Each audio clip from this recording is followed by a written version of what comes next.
this week is going to be St. Patty's Day, and Isaac, you seem to have a little bit of insight of what's going on in Ireland right now. Oh yeah. The I think it was the UDF announced a little while ago that they were going to be withdrawing from the Good Friday Agreement, Now, for and those of a us who great have way to inaugurate 2021. Now, for those of us who don't know who the UDF is, or maybe haven't heard of the Good Friday Agreement, would you explain? Well, they're a loyalist paramilitary organization. Basically, when the strife began in Northern Ireland, a lot of organizations came around that were fighting on either side of the communities. For instance, everybody knows about the IRA, Hmm. but I mean, well, the IRA is not one homogenous group. You got the officials, you got the provos, you got the reals, you got all sorts of other groups.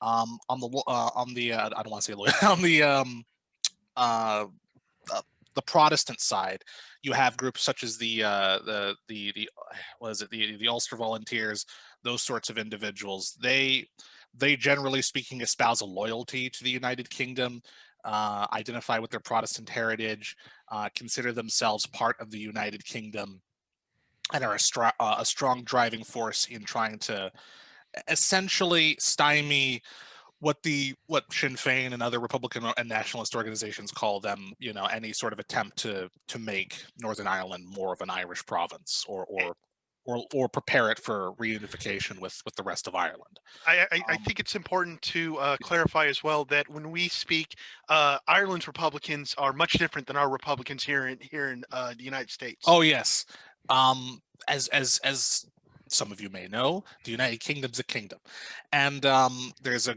great stretch of republicanism, as in trying to form a government based upon democratic or republican principles without a monarchy within Ireland. It was part and parcel, a key tenet of their resistance and their revolutionary history.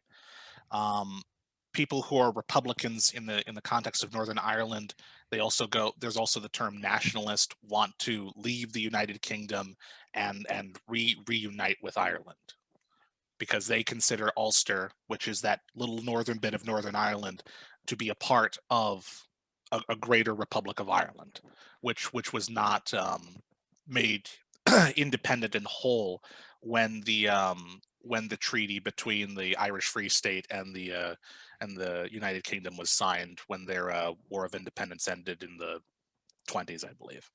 Now, as somebody who's looking on the outside in, I'm going to admit I'm a little ignorant on this whole thing, but I think my main concern is that with Brexit is coming. Like I remember 2019 when they might have been late 2019, early 2020 when the vote was cast, and they said, yeah, we're going to do Brexit. One of the things that would come to pass was the complete dismantling of the NHS and in transition to a more privatized system like what we have here in America, and also the concerns about if if if if if Brexit does happen, they're going to start putting up border checkpoints in Ireland. So as far as I'm concerned, solidarity with the efforts to unify and separate themselves from England and where they're going as far as Brexit goes. That's a bit of a problem. I don't mean to, run roughshod on everybody else who wants to enter the discussion, but there are two communities in Northern Ireland. There is a community that identifies strongly with the United Kingdom, and one that identifies strongly with the Republic of Ireland. And I mean, to favor one or the other is generally thought to inaugurate more conflict, because I Mm. mean the troubles weren't like the IRA blowing everything up. It was a three-way street, frankly speaking, of the British government, of loyalists and of nationalists, all contending with one another. So I mean, I as much as I love to as much as I sympathize with the Republicans, and I historical nerd myself, and I know of what they've been through, to blatantly go around and say, well, I mean, let's hope in the end that they go back. Well, a lot of people are going to die along the way, and it's a really sad sort of thing for Ireland. Who would have thunk it would have been the UDF that was the first ones who withdrew? Yeah, everybody was all worried about like borders in Ireland and trying to keep the IRA from getting angry or something like that. But no, in their attempts to try and placate the nationalist community, they set the border, as it were, in the sea, and it seems to have annoyed a considerable part of the Protestant community. Because something that we don't take into consideration is that an attempt to try and say push customs checks or a frontier or a border outside of the boundaries of Ireland is an affront to their position, which is, well, we are an integral part of the United Kingdom and we shouldn't be treated as, say, an overseas territory, a lost province of Ireland or a European colony. God forbid they're treated God as forbid. an overseas territory. Not one of those. Yeah, so God forbid anything happens in Northern Ireland, but to see a group just sort of blatantly say, okay, well, the killing can start again. That's Yeah. That's not good. Well, my sincere hope is, and I know that I'm coming out of it, an ignorant, a fairly ignorant American, is that not just peace, of course, because peace at what cost, or at whose definition of peace, but I genuinely hope that something that hopefully what comes to pass, that something some genuine progress comes out of this, basically, because if it's my marginal knowledge about Ireland tells me that either way they are essentially like second-class citizens as far as the United Kingdom sees them. And I apologize if I am generalizing, but I will say this, that I have nothing but solidarity and empathy for those who might end up suffering and who are fighting for a better Ireland right now. Yeah, and things are looking up too. Stormont reopened, the mandatory coalition was going again. I mean, but Brexit was going to sting. So my understanding, or sorry, Steve. You go ahead. I don't know necessarily how this much about Ireland, but as I understand, there has this particular conflict, because it's always been about Catholics versus the Protestants, is just an ongoing holy war when it comes down to it, or at least that's what it's based in identifying one side versus the other. Meanwhile, up into the most contemporary times, there's been a growing anti-theocratic push in Ireland to try and catch up with the rest of the modern world. And so, while I feel like, yes, there's probably some danger that is approaching, there might also be some harsher pushback to say, fuck your holy war, right, to meet it at this point.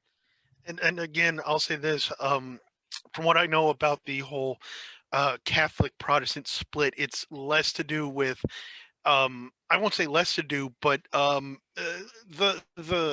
how should I say this? Those who identify more as who identify more with the United Kingdom identify themselves as Protestant, basically. Like the United Kingdom is not affiliated. Their official church is the Anglican Church, which has separated themselves from the Catholic Church. That was Henry VIII's doing, but it was almost used as sort of like, no, I'm a Protestant. I'm I'm a proper English citizen, and the Catholics, where Ireland was natural, or not naturally, but they were the majority were Catholic. They identified more with their nationalist roots, basically. Like there is also something to take into consideration. It's not just also a designation. It's like, well, I'm Protestant, I'm loyal, I'm a Catholic. There was genuine discrimination for a very long time in the United Kingdom against Catholics, like state-sponsored discrimination. Like, you were not allowed to hold office. You would be actually a second-class citizen if you were a Catholic.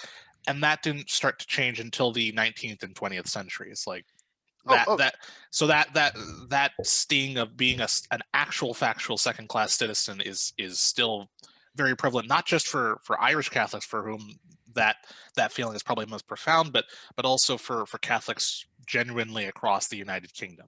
But I mean, religion is one of those poles, one of those, you know, those flags from which these communities have rallied around. and Yeah, and that doesn't take away from the fact that Ireland, as it stands now, is a theocracy. The UK, even though it does couch itself in religious justifications for its royalty and what have you, they are not in any way effectively a theocracy. You don't get limited in your ability to run for public office based on your expressed belief, like by the law. And yet that is the case in Ireland. You cannot run for public office in Ireland unless you are Catholic. And so it's not just Ireland that does this. Poland is another nation state that's essentially a Catholic theocracy. And so to that effect, honestly, I will go, like, this is just my personal opinion, but I don't recognize any, I will never recognize any sovereignty of a theocracy, like, anywhere ever. Like, you do not get to tell me that because you have invisible springs in the sky that you get to rule and be in charge. There should be democracy. There should be representation of the people. I don't care what you believe. What you believe is just empty hopes of what could be, of the unknown, right? So who cares? I don't care. You can't justify that, and you can't enforce your beliefs on people. You can't tell people what they can and cannot believe, or should or shouldn't believe. I would like to add to that I would like to add to that is that separation of church and state is an important thing to have within any successful democracy. I sincerely believe that, and it would be nice if we were to completely separate. I mean, let me put it this way: ideally, we would have a complete separation between church and state. But you could say that the machinations of certain political groups out there, certainly here in America, where they align themselves heavily with a given religious cause as a means to build their base or motivate their base. That's been happening for the longest time, and I'm not excusing it, but that's the reality of it. And I do hope that this sort of that secularism does, that a more secular government does come about, not just here in America, but certainly in Ireland and other countries in the world. But I think that kind of remains to be seen. Well, actually, it's very interesting. This is something that's happened very recently in 2020.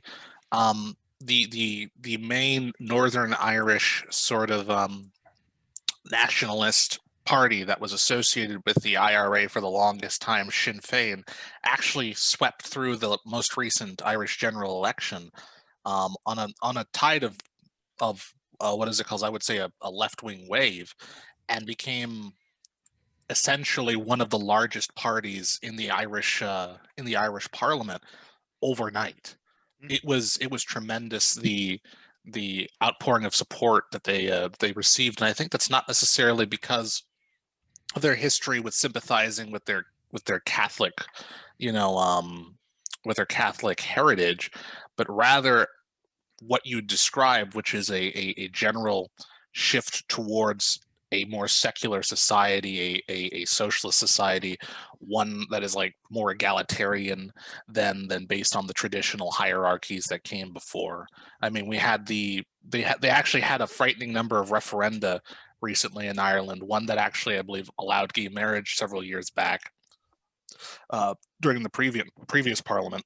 And now here we are with what would have been essentially, if they had run more candidates, that was one of their big failings as to why they didn't form a majority. They didn't run enough candidates in all the places because they didn't think they'd have a shot. But you saw that there is this great outpouring of a secularist sort of sentiment, a left-wing sentiment, as opposed to the conservative and liberal establishment, which had governed this country for almost like 70 years since they gained their independence. So yeah, We should probably move on. God Yeah. help us. well, Isaac, I just want to say that I appreciate, I really do appreciate the insight that you brought here.